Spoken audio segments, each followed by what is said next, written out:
آپ کو پتہ چلے گا کہ اس قانون کے ذریعے پاکستان میں انڈائریکٹ نہیں ڈائریکٹ مارشل لا نافذ کر دیا گیا.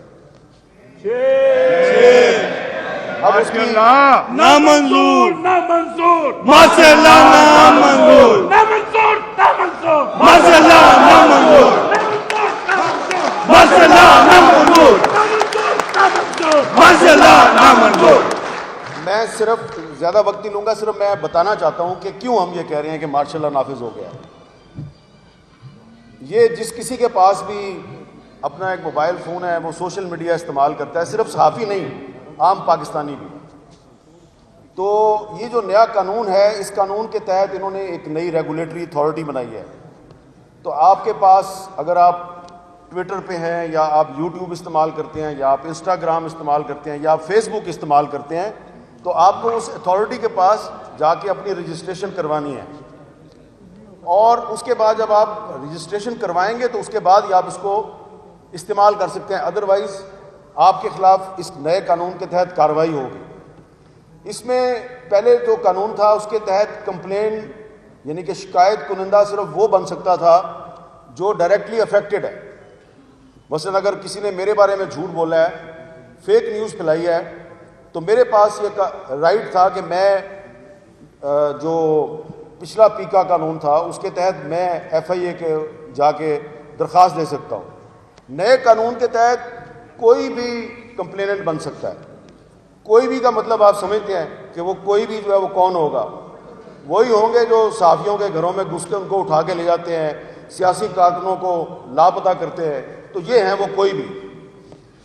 سب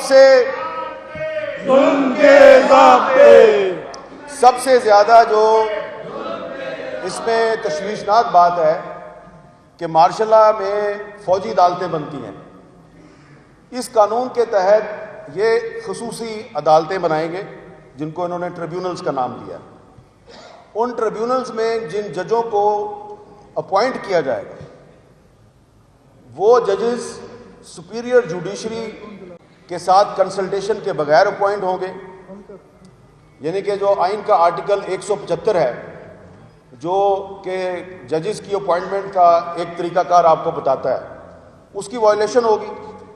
اور وہ ایسے جج ہوں گے کہ حکومت اگر ان سے غیر مطمئن ہے, فیڈرل گورنمنٹ, تو کسی بھی وقت اس جج کو اس کی نوکری سے فارغ کیا جا سکتا ہے. کیونکہ وہ 175 کے تحت اپوائنٹمنٹ نہیں ہوئی تو جس طرح ججز کو ریموو کرنے کا ایک آئینی طریقہ کار ہے وہ اس طرح سے ریموو نہیں ہوں گے.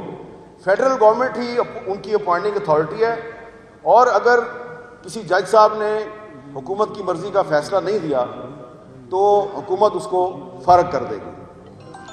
تو یہ قانون جو ہے یہ صرف عام پاکستانیوں اور صحافیوں کے خلاف استعمال نہیں ہوگا, بلکہ اس قانون کے ذریعے ایک پیرلل جوڈیشری قائم کر دی گئی ہے, اسپیشل کورٹس جن کو انہوں نے ٹریبیونلز کا نام دیا. تو اب اس قانون کو مختلف ہائی کورٹس میں بھی چیلنج کیا گیا ہے, ایک درخواست سپریم کورٹ میں بھی ہے, لیکن لگتا یہ ہے کہ عدالت سے شاید ہمیں انصاف نہ ملے. تو اگر عدالت سے انصاف ملنے کی ہمیں امید بہت کم ہے تو اس لیے پھر ہم جو ہے وہ پبلک فورمز پہ جا کے اس قانون کی مذمت کر رہے ہیں, اور ہم چاہتے ہیں کہ اس قانون کے خلاف پارلیمنٹ کے اندر اور پارلیمنٹ کے باہر ایک منظم تحریک چلائی جائے. کیونکہ یہ جو قانون ہے یہ نہ صرف یہ کہ آئین پاکستان کے بہت سے جو آرٹیکلز ہیں اس کی خلاف ورزی ہے, بلکہ یہ پارلیمنٹ کی بھی توہین ہے, کیونکہ پارلیمنٹ میں بغیر بحث کے اس کو منظور کیا گیا.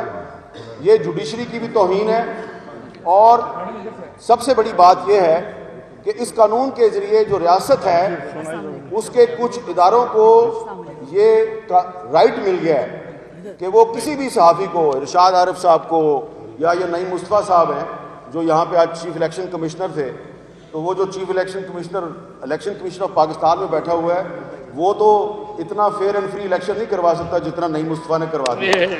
تو یہ نعیم مصطفیٰ صاحب جو ہیں یہ ان کو بھی اس قانون کے تحت سزا دی جا سکتی ہے۔ اچھا، سزا جو ہے وہ بہت زیادہ ہے، 3 سال بھی ہے، 10 سال بھی ہے، 20 لاکھ بھی جرمانہ ہے اور اس سے زیادہ بھی ہے۔